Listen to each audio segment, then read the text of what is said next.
Alright, this is my 91 Chevy C1500 and it's having a few issues. Uh, I stopped driving it about 5 years ago because it wouldn't shift out of second gear. I've since found out, I looked it up online, YouTube and stuff, and it seems like that's the shift solenoid, 1-2 or the 2-3 solenoid that's in the transmission. Pretty easy to fix or to replace.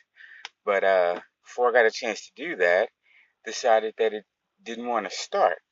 So I gotta find out why it won't start. Got a new battery, of course, it was dead. Put a new battery in it, everything inside works. When I turn the key to crank it, absolutely nothing happens. And it's been doing that, the entire time. Everything I've changed. But everything, inside the lights and that and radio and all that stay on when I turn the key. So I thought the starter. I changed the starter. Has a built-on solenoid.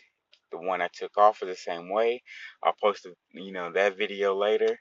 Um, that didn't change anything. Wound up buying a remote start switch to bypass all the wiring and go straight to the solenoid and crank it. That worked. It turned the starter motor, but it still won't crank the truck. So got wiring issues getting to the solenoid, and there's still something wrong keeping the truck from cranking. So I'm gonna make this kind of like a little series thing where I show what to how to change different things and diagnose certain problems that I do know or I figured out so far, and also showing what's wrong what the truck is doing after everything I changed. See if maybe somebody out there can help me. There's things under here I have no idea what they are. This person I got this from, or whoever had it before him, put so many different wires under the hood, and they added things, changed things. This is the starter relay. Uh, focus, focus, focus. It's not focusing. But this is a starter relay. According to everything I read, 1991 Chevys are not supposed to have starter relays. The motor's been changed. It's a 93 motor in here now. 93s didn't have starter relays.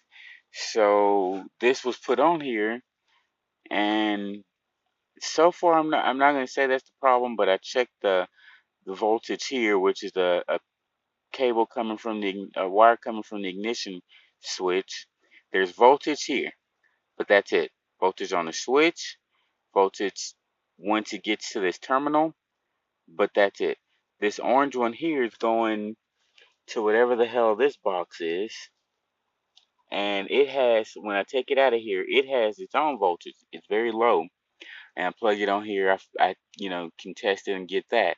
But when I turn the key, the voltage here changes it slightly. It's 12 before, and it goes up, very slightly, but nothing else changes, nowhere else. So I'm thinking the starter relay might need to be changed, but that still won't keep it from cranking. That just might be the reason why when I turn the key, the starter won't crank. So I'm gonna change that, see if that works. Got to figure out what the hell this box is and what it's for, what it does, so we can get a better look at it. See, it has all these cables going to it. The purple wire coming from the ignition switch. Keep hearing about that or reading about that online. I would get under there, but I can't get to it right now. But this is it right here. It's purple, and then there's this little, I guess this is called a fusible link. I'm not entirely sure, but that's what I'm going to say it is. It's purple to here, and then there's this, and then it turns to red and white. It goes to this little box. Then down under here, where is it? Where the hell is it? One of this one.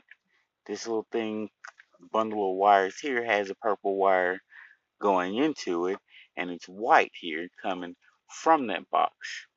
So I'm assuming it should have been purple going straight into here, because I think this wire, this is all the wires. These are all the wires.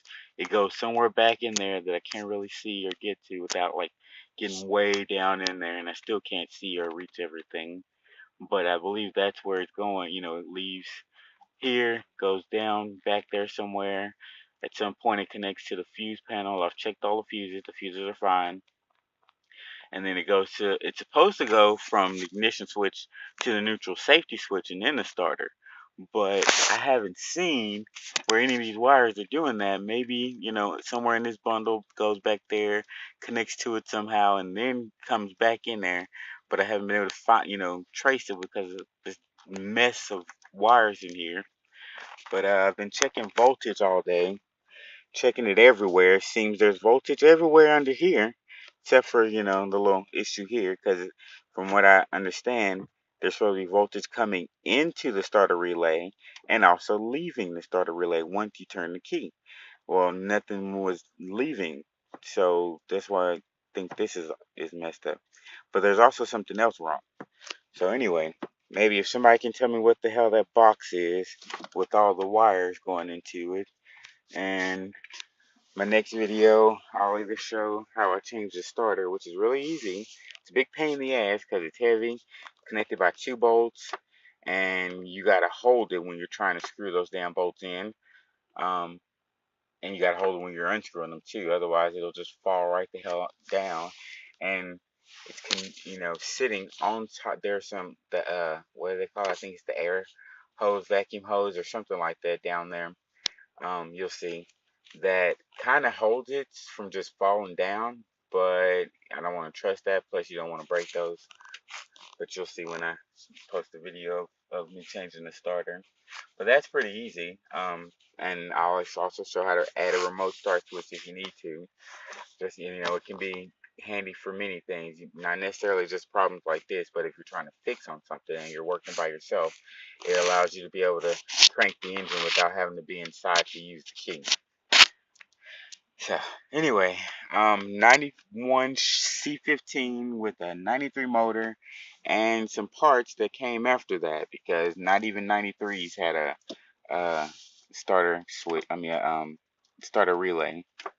And whatever this is, I believe it's something to, you know, aid you if you wanted to add things like stereo system or something like that. But this was there when I got the truck.